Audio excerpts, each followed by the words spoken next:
परमात्मा तो प्रेम है। यही एक सत्य आप जान लें कि परमात्मा महान प्रेम है, सिर्फ प्रेम ही है और कुछ नहीं है उसके अंदर। वही उसकी शक्ति है, उसमें प्रेम करने की शक्ति। इसीलिए इतना बड़ा संसार बनाया, इसीलिए आपको मनुष्य बनाया, आपके लिए सब सुख साधन दिए, आपको वो शक्तियां जिससे आप परमात्मा का आनंद उठा सकें, परमानंद को आप प्राप्त कर सके। ये शक्ति आपके अंदर परमात्मा ने निहित करी। आपको दुख दे, तकलीफ दे, आपको बीमार करे, ये परमात्मा का विचार कैसे हो सकता है? ये तो एक सर्वसाधारण पिता भी नहीं करता। मनुष्य को परमानंद देने के लिए परमेश्वर ने उसकी सृष्टि की।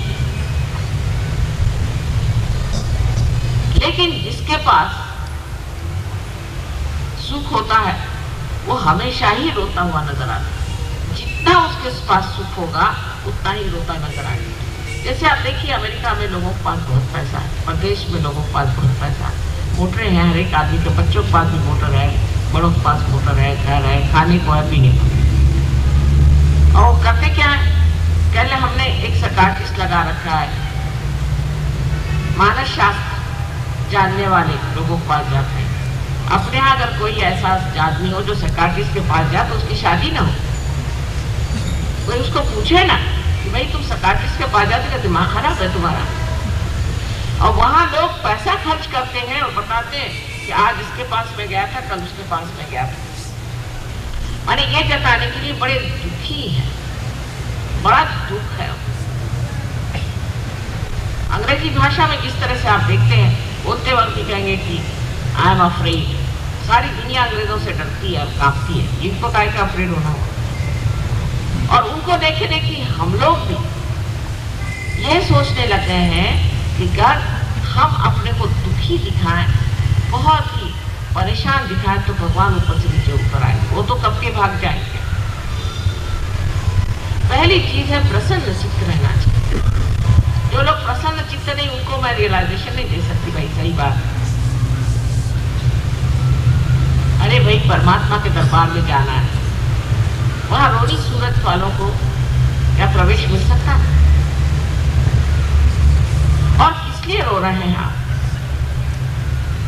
किस लिए दुखी हैं आप? क्या परेशानी है? आफत मची हुई है। एक बार इस दरबार में आके बैठो तो पता चलेगा कि अभी तक जो कुछ जाना है सो अज्ञान, अविद्या। परमात्मा का संसार जो है हर तरह की शक्तियों से संचालित है। जितने आपके टेलीकम्युनिकेशंस हैं उससे 1000 गुना ज्यादा उसके पास ऐसे टेलीकम्युनिकेशन है कि वो कभी चूकते ही नहीं। पर आप तो यहीं बैठे हुए हैं, यहां बैठे बैठे आप जिससे चाहे उससे आप आत्मीयता प्राप्त कर सकते हैं, जिसे चाहे आप उसका ट्रीटमेंट कर सकते हैं, जिसे चाहे आप उसको रास्ता बता सकते हैं। ये बात सही है, ये कोई झूठ बात नहीं। आपको आश्चर्य होगा कि 100 साल पहले इंग्लैंड में एक बड़े भारी कवि हो गए, इनका नाम था विलियम ब्लेक। बड़े भारी दूरदर्शी थे और बड़े भारी द्रष्टा थे। उन्होंने ऐसी ऐसी बातें लिख रखी है कि कोई विश्वास नहीं करता है कि उन्होंने ये तक लिख रखा है कि मेरा घर कहाँ है। उन्होंने ये लिख रखा है कि हमारा आश्रम पहले कहाँ बनेगा, किस प्रकार का मकान। रविंद्र बाबू का भी पढ़ा मैंने, पूरा महागणपति का वर्णन उन्होंने किया है, जो कि हमारे गणपतिपुरे में यहाँ महागणपति बैठे, पूरा वर्णन उनका करके रखा। कोई इधर तो जाता ही नहीं, देखता ही नहीं कि इसके पीछे में क्या लिखा, क्या बताया। इनके जो दृश्य है, विजन्स है, वो हमने कभी देखे ही नहीं, जाने नहीं, सोचा नहीं, कभी की कल्पना है, चलो कल्पना में बैठे हैं, ये असलियत तो नहीं। क्योंकि वो दाल आटे का भाव नहीं बताते, इसलिए हमने उनको कभी कल्पना समझ के छोड़ दिया। ये बात सही नहीं। उन्होंने जो देखा है वो हमारे पास दृष्टि नहीं है। अगर हमारे पास वो दृष्टि आ जाए तो हम भी देखेंगे कि उन्होंने क्या देखा है, उनको समझेंगे और गदगद हो जाएंगे। कमाल है, क्या चीज देख। जैसे अभी सौंदर्य लहरी का वर्णन है श्री गणेश का, कोई क्या है भाई श्री गणेश का वर्णन भी करने के लिए और उनको भी काम है। अभी आप क्या जानते क्या है इसके बारे में? कोई श्री गणेश की बात करें तो लोग कहते हैं हम तो मूर्ति पूजा नहीं मानते। कोई अच्छा निराकार की बात करो तो कहते हम तो मूर्ति मानते हैं। अरे आपके मानने न मानने से कुछ होता है?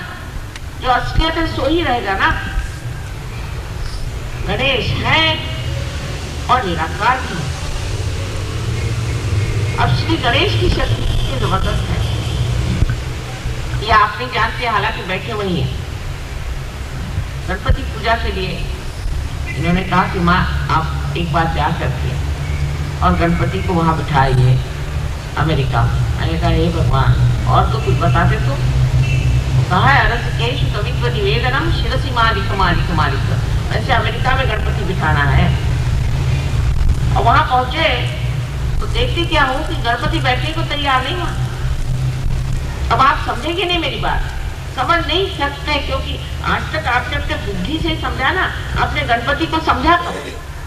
गए वहां सिद्धि विनायक पे जाकर 4 रुपए चढ़ा दिए, हो गया गणपति महाराज रुपए प्रसन्न। कैसे होंगे? उनको तो रुपया पैसा समझता नहीं, मेरे को नहीं समझता तो उनको क्या समझेगा। वहां मत्था टेकने गए, वहां चढ़ा दिए 4 रुपए। मत्था टेक क्या है, भगवान ने 4 रुपए की मिठाई भेज दिया। हो सकता है? परमात्मा को हम लोग समझ के क्या रखा है? वो है सत्य स्वरूप, वो है शक्ति स्वरूप और वो है आनंद स्वरूप। और वो आपके हृदय में आत्मा स्वरूप। जब उस आत्मा को आप प्राप्त करते हैं तो फिर आप आनंद स्वरूप हो जाते हैं। लेकिन ये आत्मा की बातें हैं, लोग बातें ही करते रहे, आज तक कहते रहे, इसमें कोई सत्य नहीं, इसलिए अच्छा है हम लोग ऐसी कोई चीज करें कि जिसके सामने दिखाई दे आंख से। तो मैंने कहा अच्छा देख लीजिए, हम एक बात बताते हैं, आप उसका पड़ताला लीजिए। हमने कहा कि गणपति जो है ये कार्बन उसका तत्व है। कार्बन जो हर एक इस पे एक एक एलिमेंट बैठा है, वैसे गणपति जो है वो कार्बन पे बैठा है। तो कार्बन जो है उसका एक मॉडल बनाओ उसके एटम का और उसको देखो।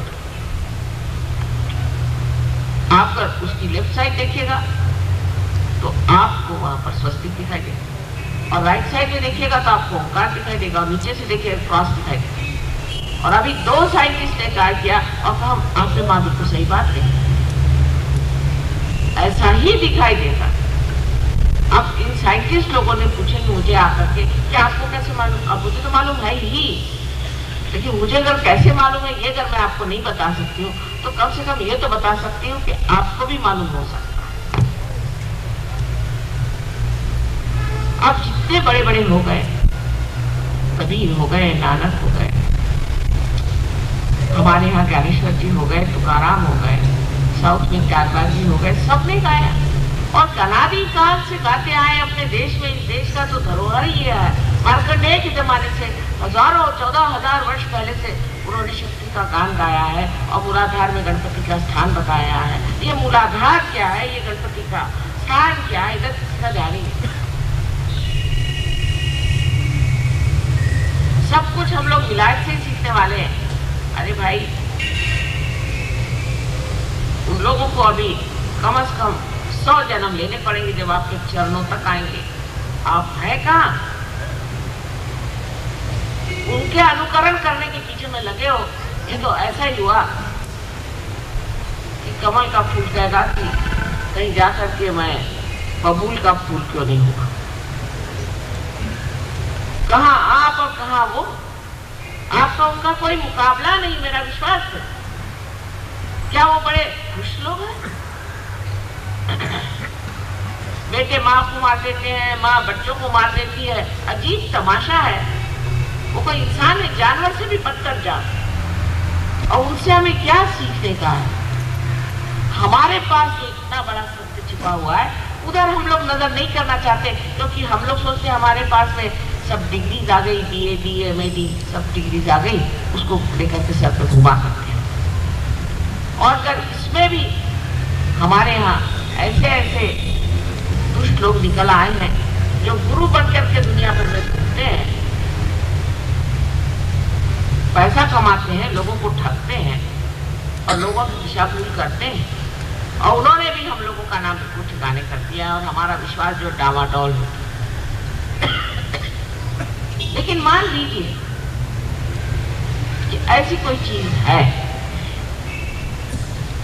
जिसे कि हाइपोथेसिस कहते हैं, ऐसी अगर कोई चीज हमारे अंदर है जिसके कारण हम आत्मा को प्राप्त कर सकते हैं, जो बताई गई कुंडलिनी शक्ति है, अगर ऐसी है कोई शक्ति हमारे, तो वो पहले ही से नाही करने से फायदा क्या?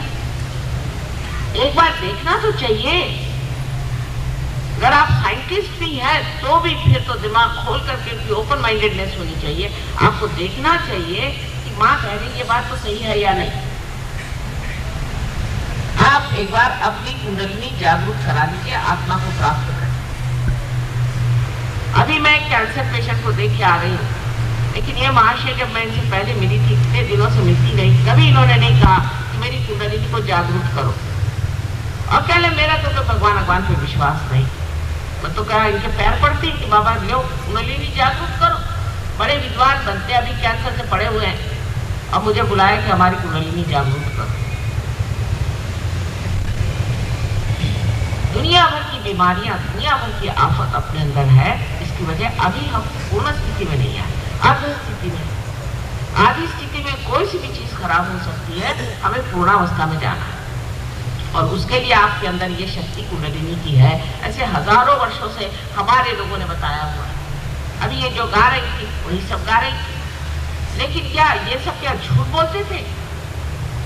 उन्होंने क्या कोई प्राइमरी वगैरह करना का विचार किया था क्या? वो क्या सब बेकार की बातें थी?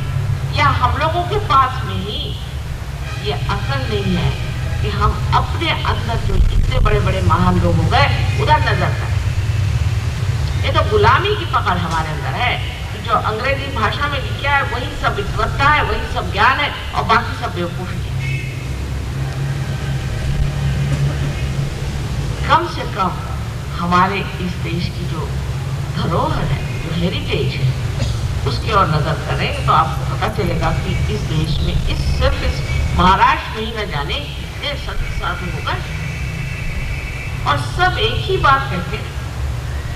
सबने एक ही बात कही, कहीं जाइए, दक्षिण में जाइए तो एक ही बात, कहीं आप जाइए बिहार में जाइए तो कबीर ने यही बात कही, पंजाब में जाइए नानक साहब ने यही बात कही कि भाई अपने को चीनो, अपने को जानो, सबने कहा है। और अभी आप अंग्रेजी में बहुत सी किताबें पाइएगा जहाँ लिखा रहता है कि सेल्फ होना चाहिए। तो कैसे होना चाहिए? हम लोगों का तरीका और है कि भगवान को 4 पैसे चढ़ाना। उनका सेल्फ फूड होने का मतलब है आप लेट जाओ और लेट करके रिलैक्स करो तो भगवान मिल जाएंगे, और नहीं तो रास्ते पर दौड़ो। रास्ते पे दौड़ने से मिल जाते हैं, वो अपने से बढ़ते हैं। ऐसे पागलों के बीच में अगर सहजों की बात की जाए तो लोग मुझे को पागल समझने लग जाएंगे। ये बात नहीं, लेकिन ये बात नहीं है। बात ये है कि अभी हम लोग पूरी तरह से पल्लवित नहीं, मूड है।